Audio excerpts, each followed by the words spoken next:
is the second video on Snell's Law problems. So here's question A.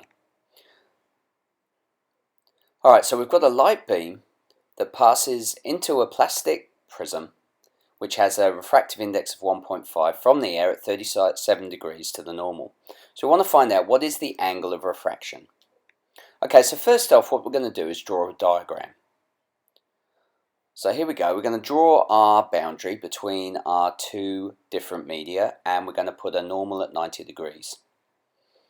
Okay, so my first media at the top I'm going to put air, and then the light is then going to be passing through into plastic. So here's my incident ray, labelled up my normal, and here's 37 degrees.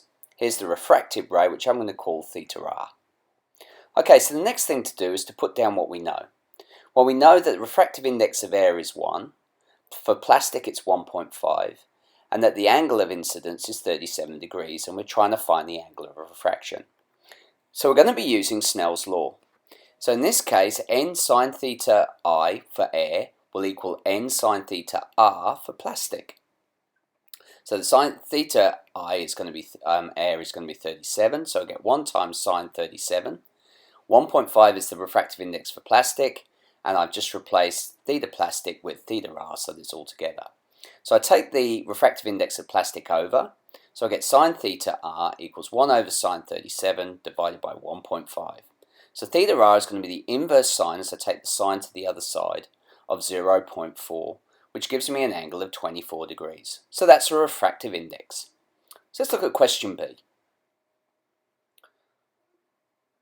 Okay, so question B asks, the light beam then passes through the plastic prism and passes straight into a layer of alcohol.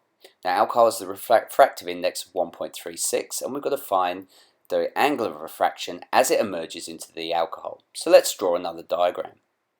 So the diagram you'll find is actually the same as what we had before. All we're doing is changing the media. So it went from air into plastic and then from plastic into alcohol. So I just changed the media with plastic on the top and alcohol on the bottom. I've got my normal placed at 90 degrees, and here's my angle. Now my theta r on one side was 24 degrees. Now I'm going to have exactly the same coming through as it hits the boundary surface between our two medium, and theta r is going to be the angle as it emerges into the alcohol. Okay, so let's put down what we know. Well, we know theta plastic is going to be 24 degrees, so that's what we found earlier. We know that N plastic is 1.5, we know N alcohol is 1.36, and we're finding theta alcohol.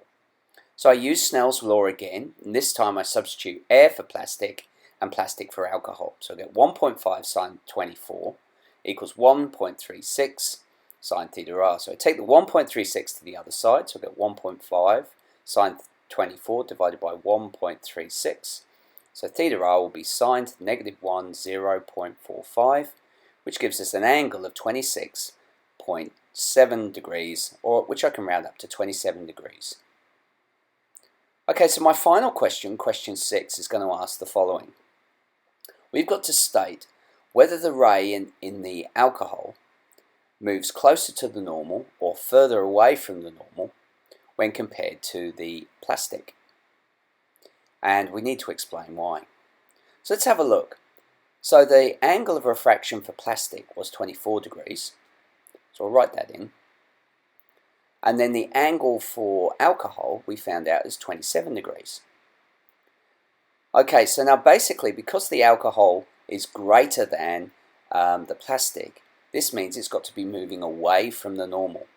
Now the reason for this is that alcohol is less dense than the plastic, and as a result the light moves faster.